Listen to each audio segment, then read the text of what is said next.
Shalom, shalom, peuple de Dieu. Shalom à vous tous qui me suivez en ce lieu. Que le Seigneur vous bénisse où que vous soyez. Que le Seigneur vous fasse énormément de bien. Que le Seigneur vous fasse grâce. Que le Seigneur vous bénisse très abondamment. Nous allons parler encore une fois de la part de Dieu aujourd'hui. Nous allons parler de la troisième partie de notre sujet, l'autel de la vie. Nous nous recommandons entre les mains de Dieu et nous prions pour que sa merveilleuse grâce nous soit accordée en toute abondance, pour que nous puissions annoncer avec beaucoup d'assurance sa parole, que le Saint-Esprit se glorifie et que le Saint-Esprit vous donne la vie et la vie en abondance.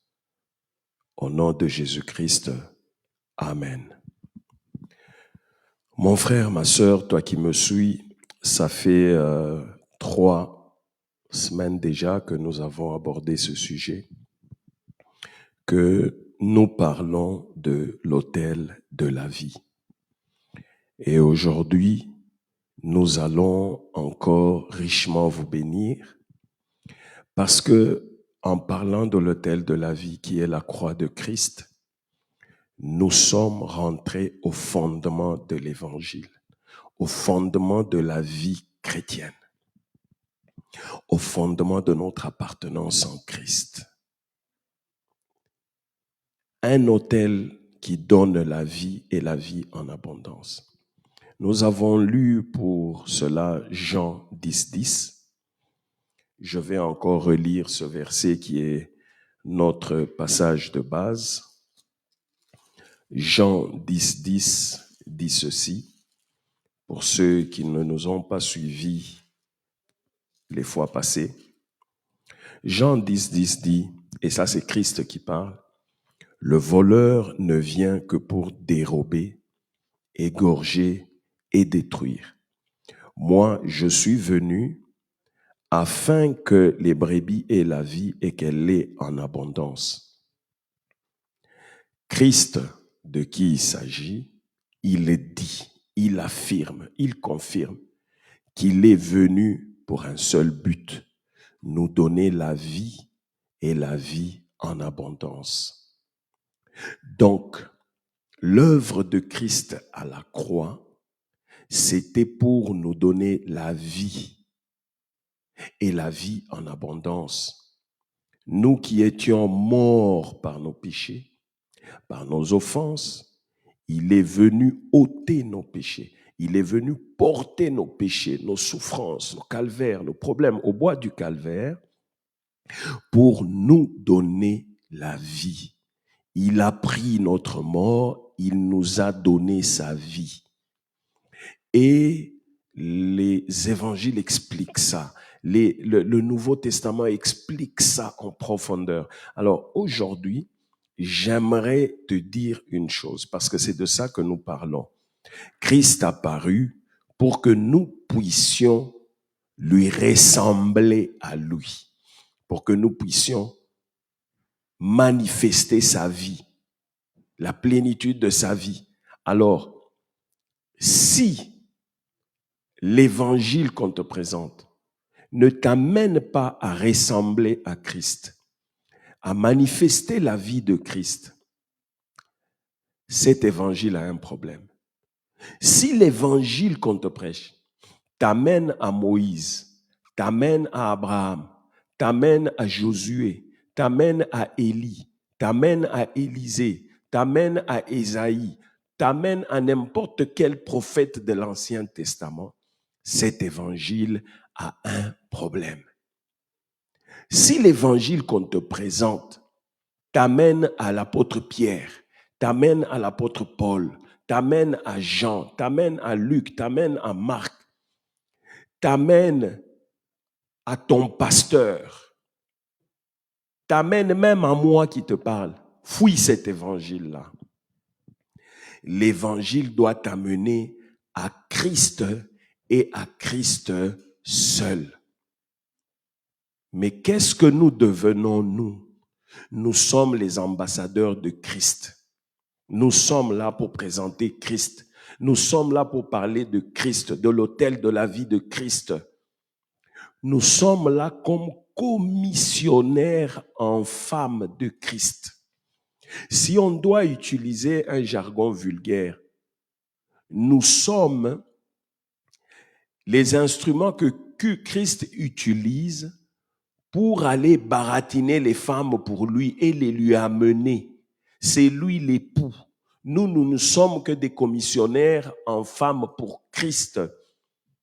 Nous, selon l'apôtre Paul, nous vous avons fiancés à un seul époux. Notre rôle, c'est de vous fiancer à un seul Christ, un point, un trait.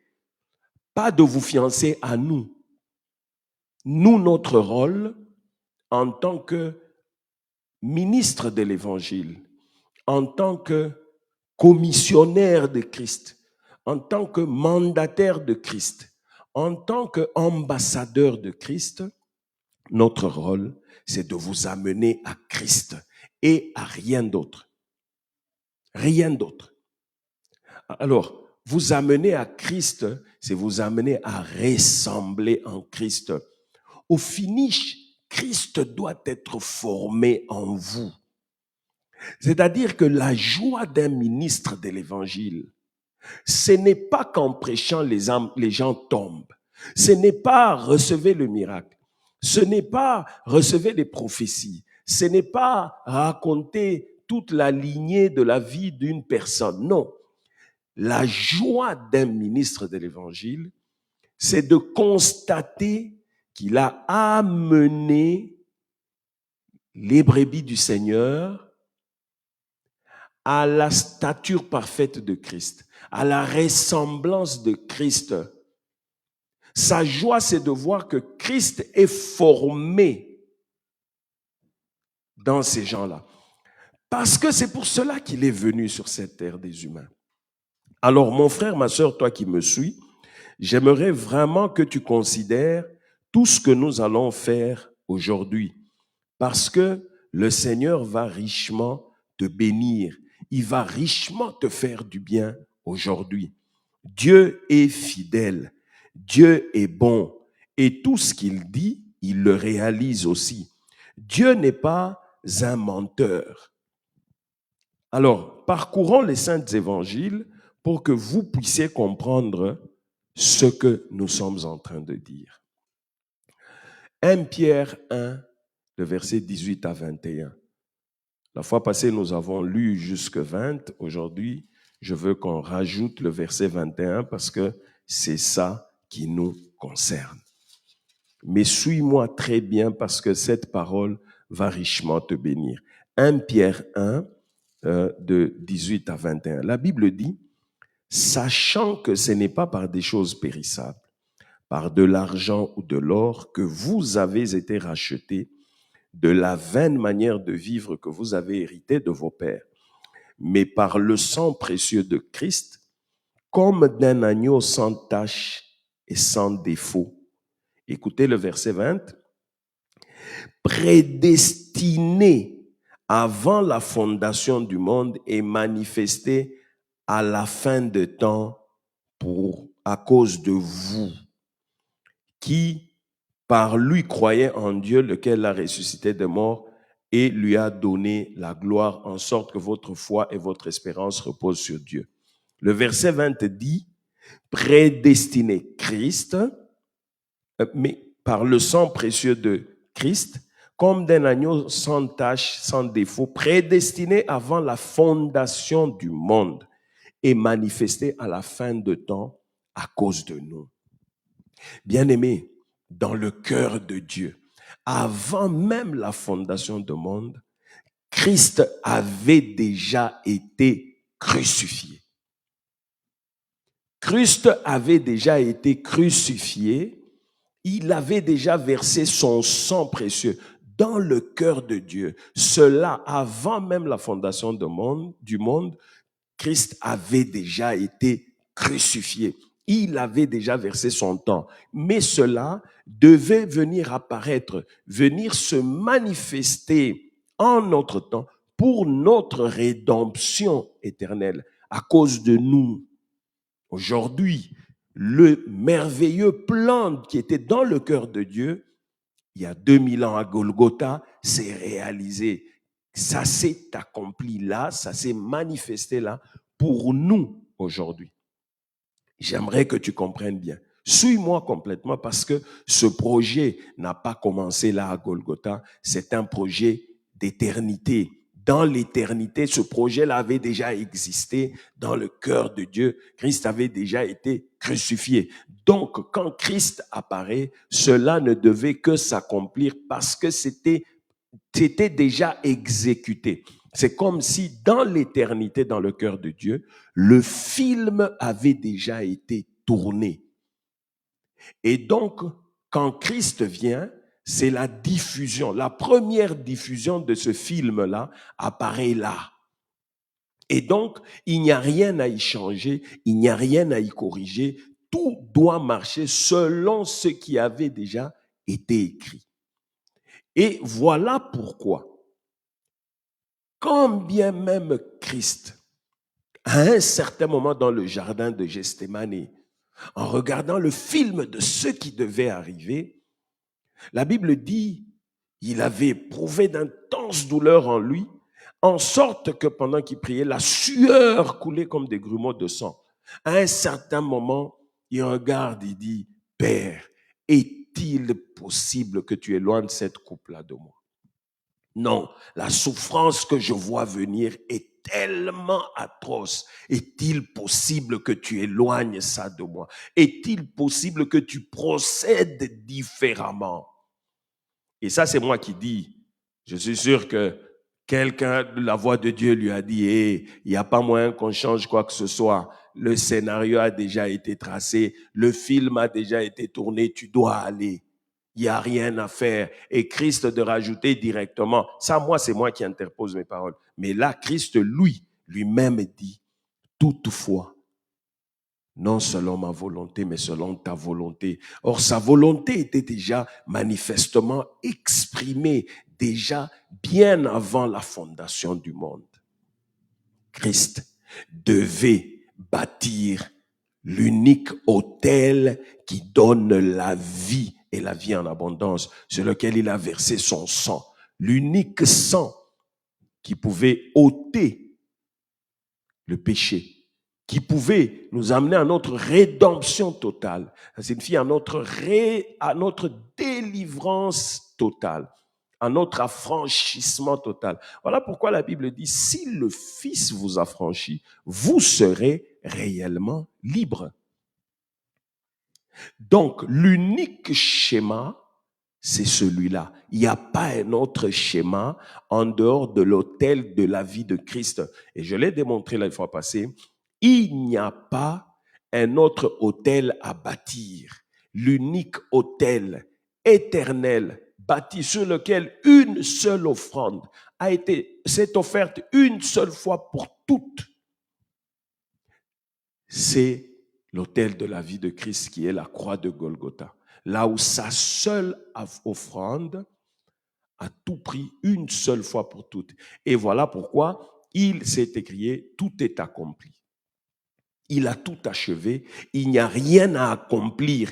Il n'y a rien à achever encore. Tout a été accompli à l'autel de la vie de Christ.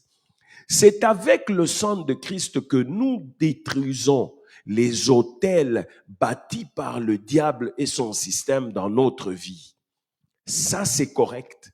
C'est avec le sang de Christ qu'il a versé sur cet autel-là de la vie, la croix de Golgotha, en son nom que nous détruisons tous les autels bâtis par Satan et son système dans notre vie.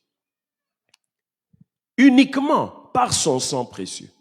Donc vous voyez encore que pour détruire les autels démoniaques, sataniques dans notre vie, c'est avec l'unique autel de la vie de Christ qui est sa croix. Voilà pourquoi on vous retourne au fondement de la croix de Christ. Mais maintenant, y a-t-il encore un autel à bâtir? Non. L'unique autel qui a été bâti, sur lequel un seul sacrifice éternel a été offert, c'est la croix de Golgotha. Il n'y a plus d'autel à bâtir. Qu'on ne vous transforme pas en chrétien bâtisseur des autels faux. Surtout pas des autels financiers. Je vous ai dit la fois passée, 1 Pierre 1, 18, vous lisez, ce n'est ni par des choses périssables, ni par de l'or, ni par de l'argent, c'est-à-dire ce n'est pas par des maisons, ce n'est pas par des voitures, ce n'est pas par des avions, ce n'est pas par des fusées, ce n'est pas par des dollars, ce n'est pas par des euros, ce n'est pas par l'or solide, ce n'est pas par l'argent, par le diamant, mais par le sang précieux de Christ, comme d'un agneau sans tache ni défaut. Ce n'est ni par ces choses-là. Donc, vous devez comprendre que il n'y a que par le sang de Christ que vous pouvez être délivré de toute chose, par le sang de Christ et pas par autre chose. Ce n'est pas en bâtissant les autels de l'argent que vous allez parvenir. D'ailleurs, je vais vous dire une chose. J'ouvre une parenthèse parce que c'est pas ça le sujet d'aujourd'hui. J'ai juste effleuré un peu pour un complément d'intérêt. Merci Saint-Esprit. Caïn et Abel, tous les deux sont appelés à offrir à Dieu. Caïn offre une offrande des fruits du champ. Abel offre une offrande de sang. Parce que dans le cœur de Dieu, c'est par le sang qu'il avait accompli la rédemption. Et que l'offrande de Caïn et d'Abel voulait simplement préfigurer, c'était l'ombre. Écoutez, Dieu a agréé l'offrande d'Abel qui était une offrande de sang. Dieu a rejeté l'offrande de Caïn. Dieu a même méprisé ça parce que Dieu a haï Caïn. Mais il a aimé Abel. L'offrande de Abel, qui était l'offrande du sang, répondait aux exigences de Dieu, pas l'offrande de Caïn. Maintenant, quand toi tu bâtis un autel, à la limite, si tu vas y mettre du sang, on peut encore comprendre. Mais même, ça ne sera pas juste parce que Christ a versé son propre sang une fois pour toutes. Mais quand toi, tu vas mettre l'argent sur l'autel, par nature, l'argent n'a pas de sang. Par nature, l'argent, c'est comme les choses périssables, les choses viles qui n'ont pas de sang, donc qui ne pouvaient même pas s'imaginer être agréées par Dieu. Donc déjà par nature, ces autels-là ne peuvent pas répondre aux exigences. Maintenant, même si tu dis rentrons dans l'Ancien Testament, ces autels-là ne peuvent pas, parce que même dans l'Ancien Testament, on n'a pas amené ce genre d'offrande, on a amené des brebis, des veaux, des volailles, on a versé parce qu'ils avaient du sang. Maintenant, tout ça, ça a été remplacé par l'offrande de Christ. Alors, à moins que aujourd'hui tu n'ailles, parce que dans le monde des ténèbres, on continue à offrir des sacrifices de sang. On continue, parce que le monde des ténèbres, ne pouvons pas accéder à l'autel de la vie de Christ, ne pouvons pas accéder au sang de Christ. Le monde des ténèbres continue à utiliser le sang de bouc, le sang des veaux, le sang des chèvres, le sang des tourterelles, le sang des pigeons, le sang des poules, le sang des coqs. Il continue à utiliser ce sang-là pour nuire, pour détruire, pas pour donner la vie, mais pour dérober, égorger et détruire. Jean 10, 10 nous le dit. Donc, si quelqu'un vous amène à devenir des bâtisseurs d'autels, faites maintenant très attention parce que en cela, vous pouvez voir l'esprit qui se cache derrière. Est-ce le Saint-Esprit? Non. Le Saint-Esprit n'est là que pour glorifier Christ, pour glorifier l'œuvre de Christ à la croix. Le Saint-Esprit n'est là que pour parler de ce que Christ a fait à la croix. Donc, le Saint-Esprit n'est là que pour le sang de Christ. Mais maintenant, si eux, ils vous ramènent à ces offrandes-là, à bâtir des autels par de l'argent, ça signifie que cet argent, soit ils vous escroquent, ils vous arnaquent, et donc vous jetez par la fenêtre, ou alors cet argent, c'est la contrepartie d'un sang ou des sangs qui doivent être versés quelque part. Donc, à ce moment-là, vous ne bâtissez pas des autels pour le Seigneur, vous bâtissez des autels pour le diable. Là où eux qui vous demandent de bâtir, subtilement, ils savent ce qu'ils font. Ils vous connectent à Satan, ils vous connectent à la sorcellerie, aux esprits des eaux, ils vous connectent à des principautés, à des trônes, parce que vous allez y verser du sang. Sans le savoir, vous présentez des contreparties. Alors faites attention. Il n'y a que par la seule offrande de Christ, par l'unique autel de la vie de Christ qui est sa croix et par son sang, qu'on arrive à la rédemption éternelle. Je ferme cette parenthèse-là. Je reviens à ce que nous étions en train de dire. Lisons Éphésiens 1. On va lire Éphésiens 1, de 3 à 12 très rapidement. Vous allez comprendre quelque chose. Mais nous allons insister sur quelques passages seulement de l'Écriture. Mais je lis de 3 à 12 pour votre meilleure compréhension. La Bible dit, « Béni soit Dieu, le Père de notre Seigneur Jésus-Christ, qui nous a bénis de toutes sortes de bénédictions spirituelles dans les lieux célestes en Christ. » Maintenant, écoutez le verset 4 qui est important.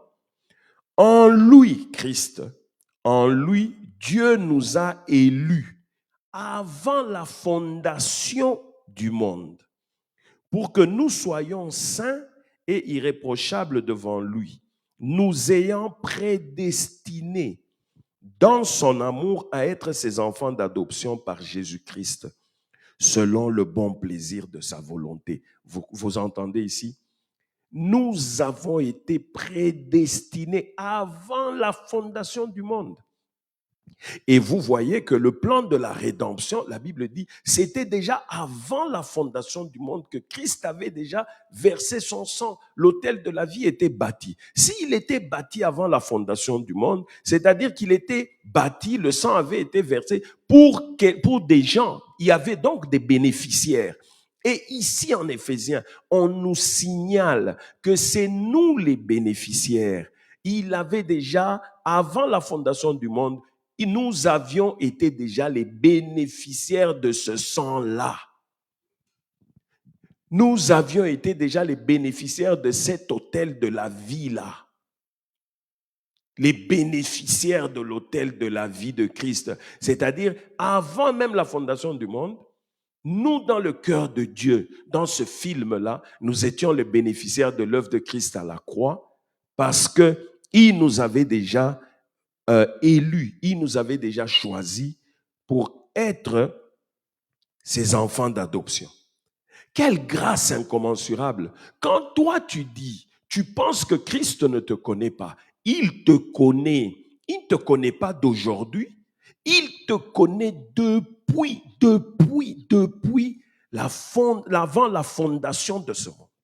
Il te connaissait déjà. Il te connaissait par ton nom. Il t'avait déjà connu. Il t'avait déjà élu.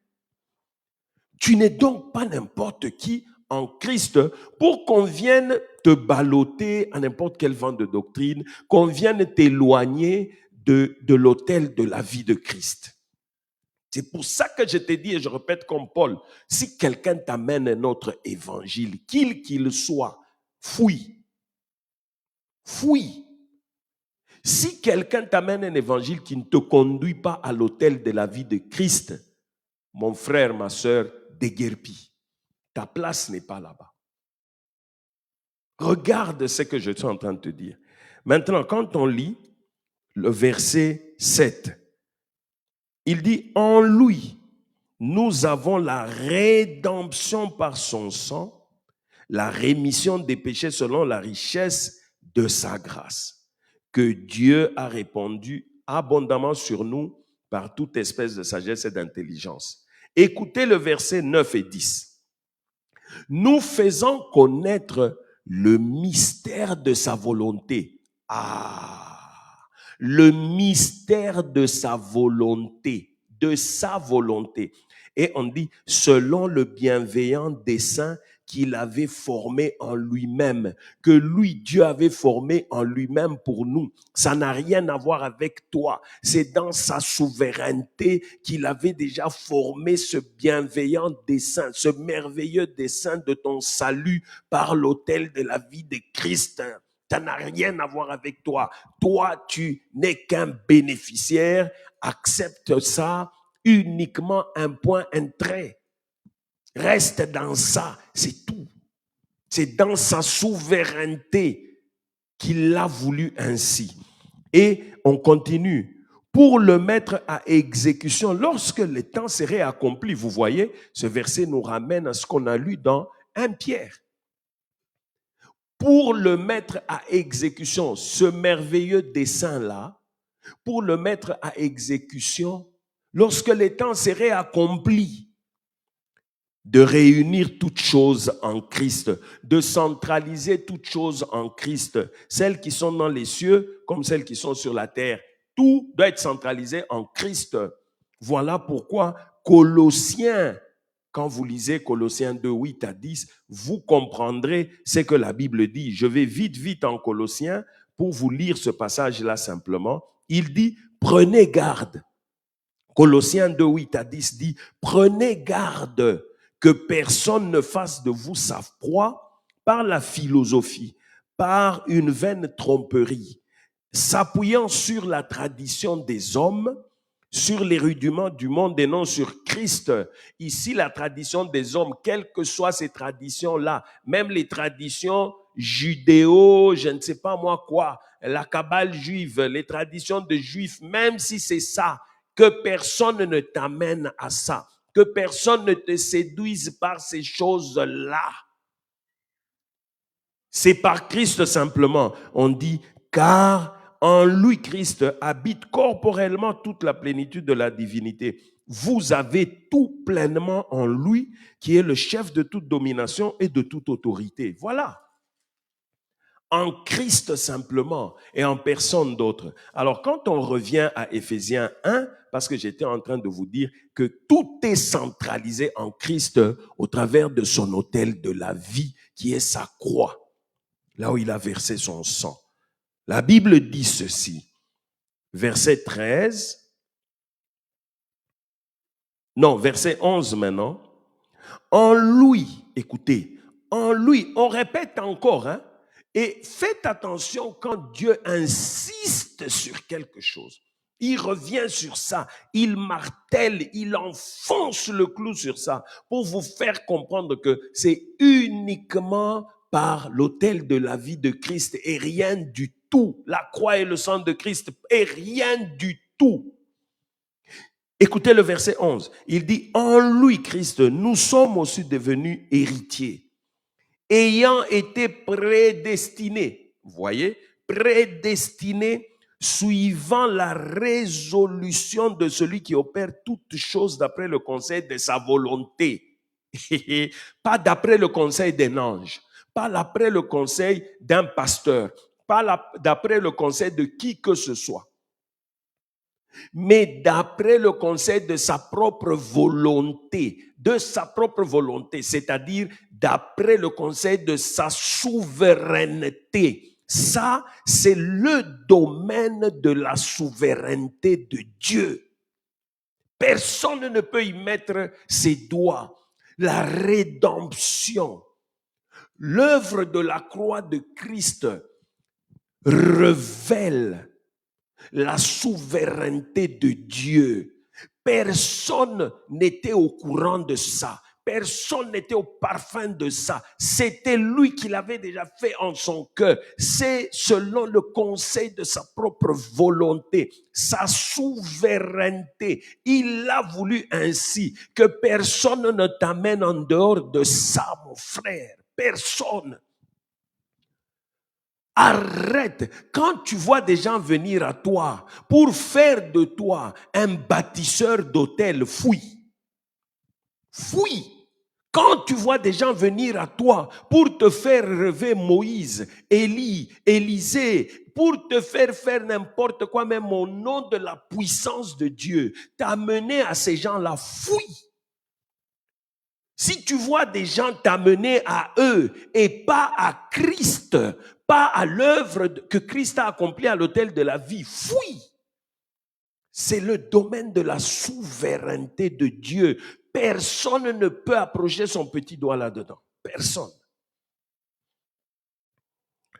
Alors, le verset, nous continuons. Afin que, verset 12, afin que nous servions à la louange de sa gloire, il insiste encore, nous qui d'avance avons espéré en Christ. Vous voyez? Donc la chose est claire. Maintenant, avançons. Je vais te montrer encore autre chose. Allons dans Romains 8. Lisons Romains 8, versets 28 et 29. Mon frère, il a envoyé sa parole et sa parole les guérit. C'est par sa parole que tu guéris. Tu dois connaître la parole. L'ignorance tue. Même Dieu dit, mon peuple périt, faute de connaissance. C'est parce que tu ignores ces choses qu'on a fait de toi un bâtisseur des autels, alors que tu ne devais pas. 28, versets 28 et 29, Romains 8. La Bible dit, nous savons du reste, écoute-moi ça, nous savons du reste que toute chose concourt au bien de ceux qui aiment Dieu, de ceux qui sont appelés selon son dessein, toutes choses. Car ceux qu'il a connus d'avance, il t'a montré par les passages précédents qu'il t'a connu d'avance. Maintenant, regarde ce qu'il a fait pour toi. Ce qu'il a connu d'avance, toi qui l'as connu d'avance, il ne t'a pas prédestiné pour devenir bâtisseur systématique des autels, mais la Bible dit, ceux qu'il a connus d'avance, il les a aussi prédestinés à être semblables à l'image de son Fils, afin que son Fils fût le premier né d'entre plusieurs frères. Il t'a prédestiné, il m'a prédestiné, il nous a prédestinés à être semblables à l'image de son Fils, Jésus-Christ. Nous devons, par l'œuvre de Christ à la croix, nous devons, par l'autel de la vie de Christ, arriver à ressembler à Jésus-Christ. Il nous avait déjà prédestinés à ressembler à Jésus-Christ. Le diable est venu entrer dans ces choses pour t'empêcher de ressembler à Jésus-Christ. Voilà qu'aujourd'hui, nous avons beaucoup de gens qui s'appellent chrétiens, mais qui ressemblent à leur grand-père, qui ressemblent aux méchants du monde, qui ressemblent à des voleurs, à des violeurs, à des pilleurs, à des escrocs, à des arnaqueurs, qui ressemblent à des démons, qui ressemblent à Satan parce que, étant patenté, menteur patenté, mon frère, ma sœur, le diable est venu t'éloigner. Le Seigneur t'avait prédestiné au travers de cette œuvre-là à devenir semblable à l'image de Christ. Voilà pourquoi Galates, pour que Dieu te facilite la tâche, Galates dit ceci, Galates 2:20. J'ai été crucifié avec Christ. Si je vis, ce n'est plus moi qui vis, mais c'est Christ qui vit en nous. Dieu a pris les dispositions nécessaires selon sa propre souveraineté pour que quand tu fais la rencontre de l'autel de la vie, de sa croix et de son sang, il naît en toi. Il vient en toi. Maintenant, le problème, c'est t'amener à la stature parfaite de Christ pour que tu puisses lui ressembler. Il faut qu'il croisse en toi pour que tu puisses lui ressembler. C'est ça l'évangile, t'amener à ça. Pas te détourner de ça. Pas te détourner de ça, mon frère. Pas te détourner de ça. Tu as été déjà prédestiné à ressembler à Christ. Refuse tout schéma qui va t'amener à ressembler à ton grand-père, qui va t'amener à ressembler à ton chef, qui va t'amener à ressembler à un escroc, à un margoulin, à un arnaqueur, qui va t'amener à ressembler à un démon, qui va t'amener à ressembler à Satan le menteur. Non, refuse tous ces schémas-là qui vont te détourner. Refuse tous ces schémas-là satanico, mystico, sorcellerico, fétichico, je ne sais pas moi quoi, qui ne te détournent que de la voie par laquelle tu dois arriver à ressembler à Jésus-Christ. C'est-à-dire, toi là, plus tu avances, le monde doit voir Christ en toi. Le monde doit entendre Christ en toi. Le monde doit être touché par Christ en toi. Le monde doit vivre l'amour de Christ par toi. Le monde doit voir la lumière de Christ par toi. Voilà le pourquoi de l'évangile. Pourquoi Christ est mort. Aujourd'hui, j'entre un peu en détail, mon frère. Il faut que tu comprennes. Avance dans la connaissance. Il eut un temps où je pensais que c'était recevez, tomber, recevez. Non, non, non, non, non, non, ça c'est rien. Ça c'est le niveau très bas. Tu dois croître, tu dois arriver, va en profondeur, tu dois dégager Christ et amener les gens à Christ. Waouh. Continuons, Galates 4, verset 19. On est en train de chuter petit à petit. Galates 4, le verset 19. La Bible dit quelque chose de très merveilleux là-bas. Galates 4, le verset 19. Écoutez ce que Paul dit. Mes enfants, pour qui j'éprouve de nouveau les douleurs de l'enfantement, jusqu'à ce que Christ soit formé en vous. Oh, maintenant je crois que quelqu'un me comprend. Galate dit, c'est Paul qui le dit, hein, en fait, au travers de l'épître aux Galates. Il dit, jusqu'à ce que j'éprouve les douleurs de l'enfantement, jusqu'à ce que Christ soit formé en vous. Christ doit être formé en nous. C'est-à-dire qu'à un certain moment, il faut qu'en te regardant, on ne te voie pas toi, mais on voit Christ. En t'entendant parler, qu'on n'entende pas, qu'on t'entende pas toi, mais qu'on entende Christ. Maintenant, pose-toi la question, est-ce que c'est ça le problème? Est-ce que c'est comme ça? Depuis que tu as commencé à assister à tous ces fanfaronnages-là, à bâtir des hôtels, à écouter des prophéties de toutes sortes, à passer ton temps dans des séances de prophéties de toutes sortes, séminaires prophético, biblico, je ne sais pas moi quoi, des révélations de toutes sortes. Mais est-ce qu'on t'a amené à la connaissance de Christ? Est-ce qu'on t'a amené à ressembler à Christ? Si on ne l'a pas fait, il est temps que tu tires ton épingle du jeu. Attention aux vendeurs d'illusions, aux opérateurs des charmes. Attention. Éphésiens 4, nous allons lire le verset 11 au verset 13. Laissons la Bible parler, c'est plus facile. Moi, je ne voudrais pas que vous puissiez dire, il a raconté des histoires. Je vous parle de la parole de Dieu. Je vous parle de ce que Christ m'a demandé de faire.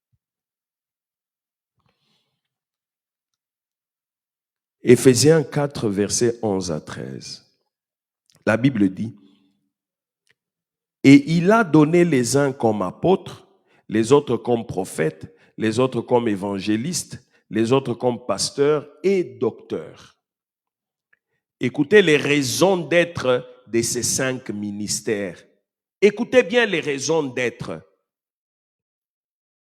Primo, verset 12, pour le perfectionnement des saints en vue de l'œuvre du ministère et de l'édification du corps de Christ. Perfectionner les saints, perfectionner les brebis, perfectionner les chrétiens en vue de l'œuvre du ministère. 2, édifier le corps de Christ. Jusqu'à ce que, le verset 13 dit, jusqu'à ce que nous soyons tous parvenus à l'unité de la foi, dans et de la connaissance du Fils de Dieu. Jusqu'à ce que nous soyons parvenus à la connaissance du Fils de Dieu, à la connaissance de Jésus-Christ crucifié et ressuscité, lui et lui seul, pas à la connaissance de ton pasteur, pas à la connaissance d'un homme de Dieu quelconque, pas à la connaissance des anges. Mon frère, les gens qui t'amènent à connaître les noms des anges, la provenance de ces noms-là, pourquoi on a donné à tel ange tel nom, tel ange on l'active comme ça, tel ange, mon frère, c'est faux et archi faux. Écoute, fouille ces choses-là, fouille ces vendeurs d'illusions-là, fouille ces marchands de mort-là, ces corbillards ambulants, tu dois les fouiller. Ils doivent plutôt te conduire à la connaissance de Christ. Mon frère, tu vas quelque part où on passe ton temps à raconter aux gens les couleurs des vêtements qu'ils ont portés hier, les noms de tous leurs ancêtres, leur provenance, ce qu'ils avaient fait, ils étaient morts comme ça, ils sont nés comme ça. Mon frère, toutes ces choses-là, ça ne t'amène pas à Christ. Fouille. Tu ne peux pas passer ton temps dans ça tous les jours, toute l'année. Tu ne passes que ton temps dans ça et tu sors, tu t'appelles chrétien. Mais regarde comment tu es. Malgré toutes ces choses-là, tu continues à être menteur, voleur, escroc, criminel. Tu continues à détester les gens, orgueilleux comme tout. Regarde. Tu t'éloignes davantage de Christ. Tu ne lui ressembles pas malgré ces choses-là. Tu as porté juste une étiquette. Mais est-ce qu'on t'a conduit à Christ? Non. Maintenant, si on ne t'a pas conduit à Christ, où t'a-t-on conduit? Où t'a-t-on connecté? Je n'aime pas les gens qui m'appellent pour dire, non, voilà, écoute, on va te connecter à, je vais te connecter à, venez, vous serez connectés. Connecté à quoi? Mon frère, conduis-moi à Jésus-Christ, un point, un trait. Parle-moi de l'autel de la vie de Christ, un point, un trait. Amène-moi à la connaissance de Jésus-Christ. Et ça ne s'arrête pas là, on dit, à l'état d'homme fait, à la mesure de la stature parfaite de Christ. Notre devoir en tant qu'ambassadeur de Dieu, en tant que ministre de Dieu, c'est d'amener les enfants de Dieu, les brebis, les chrétiens, les amener à la stature parfaite de Christ, c'est-à-dire à la ressemblance parfaite de Christ. Nous devons vous amener à ressembler à Jésus-Christ. Bien sûr, nous-mêmes, nous devons lui ressembler. Un point, un trait. Voilà pourquoi Christ avait dit, vous les verrez par vous les reconnaîtrez par leurs fruits. Parce que s'ils sont de moi, ils ne peuvent que me ressembler. S'ils me ressemblent, ils ne peuvent que produire des fruits que moi je produis, c'est-à-dire le fruit du Saint-Esprit doit être manifesté en eux, le fruit du Saint-Esprit. Et c'est quoi le fruit du Saint-Esprit? Pour ceux qui ne connaissent pas, nous sommes dans Galates, je vais vous le lire rapidement. Le fruit du Saint-Esprit, c'est aussi simple que ça. On dit le fruit du Saint-Esprit, c'est l'amour, la joie, la paix, la patience, la bonté, la bénignité, la fidélité, la douceur et la tempérance. On doit vous amener à ces choses. Maintenant, si tu regardes quelqu'un qui se dit grand chrétien, grand homme de Dieu, en qui ces choses n'existent pas, en qui vous ne voyez pas ce fruit, fouillez, vous êtes en danger. Voilà ce que nous devons faire. Voilà ce pourquoi Christ est venu mourir à la croix. Parce que quand l'homme a été créé, Dieu l'a créé à son image et selon sa ressemblance. Mais avec la chute d'Éden, en Éden, il a perdu. Christ est venu comme le second et dernier Adam pour venir restaurer cette ressemblance-là. Il est venu pour restaurer ça. C'est ça nous réconcilier avec Dieu. Il est venu restaurer ça. au travers de l'unique autel de la vie de Christ, la croix de Golgotha et par son sang.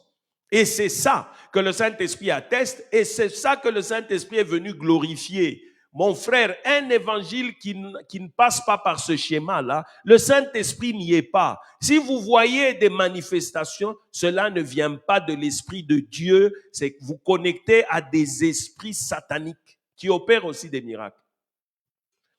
Et écoutez, de toute façon, Christ a dit, je leur dirai, je ne vous ai jamais connu. Écoutez, faites attention, hein, qu'un jour, on ne vous dise pas, on ne vous a jamais connu. On va conclure par ce que Paul dit dans Galates 14, et j'aimerais que ça soit ta devise aussi. J'en ai fait ma devise. J'aimerais que ça soit ta devise aussi. Paul dit ceci, Galates 6, 14. Pour ce qui me concerne, loin de moi la pensée de me glorifier d'autre chose que de la croix de notre Seigneur Jésus-Christ, par qui le monde est crucifié pour moi, comme je le suis pour le monde. Loin de moi la pensée de me glorifier d'autre chose que de la croix de Jésus-Christ. Que de la croix de Jésus-Christ, c'est-à-dire que de l'autel de la vie de Jésus-Christ, car c'est là que j'ai reçu la vie, c'est là que tout est venu pour moi, c'est là que tout a été accompli pour moi, c'est là que je vis aujourd'hui le merveilleux dessein que Dieu avait déjà accompli en son cœur avant la fondation du monde pour moi. C'est ça qui m'amène à la ressemblance de Christ, rien de moi. La pensée de me glorifier en autre chose que dans l'œuvre de Christ à la croix. Quand Christ est Christ crucifié et ressuscité. Mon frère, parce que c'est là qu'il te donne la vie et la vie en abondance. Il te donne sa vie et sa vie en abondance au travers de cette œuvre-là. Bien-aimé, j'espère que tu as été béni aujourd'hui. J'espère que cette troisième partie t'a fait beaucoup de bien. Que le Seigneur te bénisse abondamment. Que le Seigneur te fasse énormément de bien. Je vais prier pour ceux qui m'ont suivi et qui voudraient donner leur vie au Seigneur pour aussi expérimenter la splendeur glorieuse de ces choses. Je voudrais prier pour toi si tu veux recevoir le Seigneur Jésus-Christ. Mets ta main droite sur le cœur et lève ta main gauche et je vais prier pour toi. Seigneur Jésus-Christ, répète cette prière que je fais avec moi. Seigneur Jésus-Christ, crucifié, ressuscité, j'ai entendu ta parole, ton merveilleux dessein pour moi. Seigneur, je reviens à toi. J'ai vécu loin de toi, je ne te connaissais pas. J'ai passé mon temps dans le péché. J'ai vécu dans le péché. Mais aujourd'hui, je me répands. Je renonce au péché. Je renonce au péché. Je renonce à ce monde. Je renonce à Satan. Je renonce à tout ce qui ne te glorifie pas. Aujourd'hui, je prends la décision d'abandonner toutes ces choses-là. Pardonne-moi, Seigneur, pardonne-moi. Je n'y reviendrai plus. J'ai entendu ta parole. Je t'ouvre mon cœur, Seigneur. Entre dans mon cœur, Seigneur Jésus-Christ. Viens régner dans ma vie. Viens désormais régenter ma vie. Viens régner dans tout mon être, dans toute ma destinée. Deviens, à partir d'aujourd'hui, le maître absolu de toute ma destinée. Je m'en remets à toi. Je vais te suivre sans relâche. Je vais te servir, toi. Je confesse de ma bouche, c'est que je crois fermement de mon cœur que tu es mort crucifié à la croix de Golgotha, que tu as versé ton sang précieux, que tu es ressuscité d'entre les morts le troisième jour, que tu es vivant au siècle des siècles. Tu as accompli ma rédemption et la rémission totale de tous mes péchés. Seigneur, merci pour cette vie nouvelle que tu me donnes, car je crois et je confesse que je suis désormais ton enfant. Je suis désormais ton enfant. Je n'appartiens pas à Satan. Je n'appartiens à aucune puissance de ce monde. Je ne t'appartiens qu'à toi et à rien qu'à toi, exclusivement à toi désormais. Seigneur, je suis tout à toi. Brise-moi comme tu veux, forge-moi comme tu veux, fais de moi tout ce que tu veux. Mais je te dis merci parce que tu m'as sauvé. Merci pour cette nouvelle vie qui commence avec toi. Au nom de Jésus-Christ, amen. Père Céleste, je te bénis, ô Dieu Tout-Puissant, pour ce salut que tu accordes à mon frère, à ma sœur. Tu ne mens jamais, tu ne perdras jamais une brebis qui est à toi. Je sais qu'à la fin du temps, lors de l'enlèvement, toutes ces personnes seront enlevées parce que tu viens de les sauver. Merci Seigneur pour ton œuvre glorieuse de la croix de Golgotha. Merci pour cette vie que tu donnes à mon frère, à ma sœur qui vient de te recevoir aujourd'hui. Je te donne toute la gloire et toute la majesté au nom puissant et glorieux de Jésus-Christ. Ah, merci Seigneur. Alors, je vais prier pour toi, te recommander toute cette semaine que la grâce, la faveur de Dieu t'accompagne, que la main puissante et invisible de Dieu soit sur toi, te fasse énormément de bien, que par ses meurtrissures, le Seigneur te guérisse de toutes tes maladies, de toutes tes infirmités. Quiconque est malade et m'a suivi ou va me suivre, que les meurtrissures de Jésus-Christ le localisent et le guérissent immédiatement, quel que soit le nom de la maladie, au nom puissant et glorieux de Jésus-Christ. Je chasse toute maladie loin de ton corps. Je chasse toute infirmité loin de ton corps par la puissance des meurtrissures de Jésus-Christ, au nom puissant et glorieux de Jésus-Christ. J'ordonne à toute puissance du monde des ténèbres de lâcher ta vie maintenant, au nom puissant et glorieux de Jésus-Christ. Que le sang de Jésus-Christ déracine, déloge, détruise toute puissance d'impureté, toute puissance du monde des ténèbres, au nom puissant de Jésus-Christ.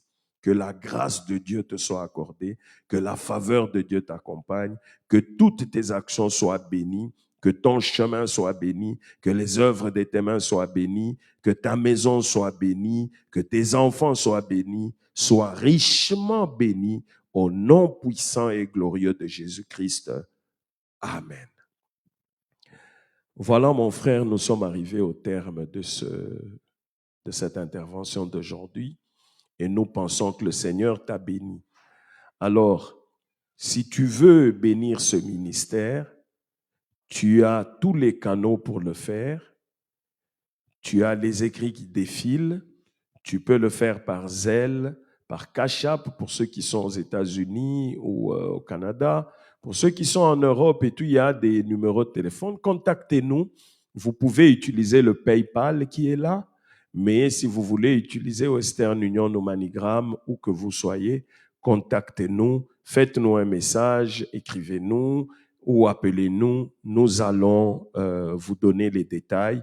Vous allez soit nous bénir parce que Dieu aime ceux qui donnent avec libéralité. Dieu a dit que celui à qui l'on enseigne la parole fasse part de tous ses biens à celui qui l'enseigne.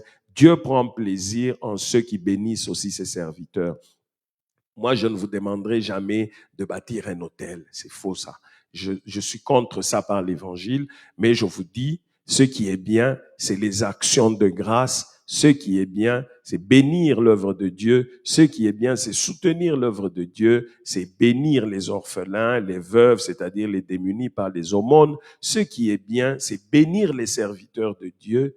Ça, Dieu prend plaisir à ces choses-là. Alors, si tu veux le faire, mon frère, que Dieu se souvienne de toi, que le Seigneur te bénisse abondamment. Fais-le de cœur joie, selon que le Seigneur te le met à cœur. Fais-le, Dieu va se souvenir de ce que tu fais. Fais-le avec foi. Fais-le avec foi. Fais-le avec foi et de bon cœur et Dieu va s'en souvenir. Dieu va te bénir. Sois béni au nom de Jésus-Christ. Amen.